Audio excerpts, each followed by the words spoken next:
Bữa giờ bé Be hot quá nên là hai cũng đú chen theo nha. Ở quê hai có chỗ này bán lá bóc khá là đa dạng mà giá cũng phải chăng nên là hai ghé vô mua. Sau một hồi ngẫm nghĩ không biết mua con nào thì hai quyết định mua bé Be côn trùng. Rồi hai mua 2 hộp cho hai với bộ hai unbox. Rồi bây giờ anh chọn nguyện vọng đi. Ngon lắm. Sách 97. Nên nguyện vọng là 2 con này. Rồi bây giờ unbox nha. Rồi anh chọn 2 hộp, anh chọn hộp nào? chọn hộp này. Rồi bây giờ mở nha, unbox đi. Chắc 97 đi. Từ từ. Rồi. Rồi vô nha. Vô luôn, cách 97. Thử hộp coi thử con nào đây.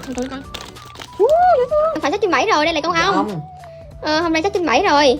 Hôm nay đông đóm rồi. Buồn quá. Đây Đây nè, nó bỏ màu cánh luôn. kem. Bỏ cánh đỏ. Bỏ cánh cứng. Bỏ Ê. cánh kem. Này sao nó để màu đỏ nè. Con này là con đùi vậy sao ấy? Ê, con bướm. Trời ơi. Ê, bay con ổng làm chịu đùi bu kìa. Tính ra không ra đông đóm cũng hơi buồn. Mà cũng dễ thương, không ra liệt khe là được.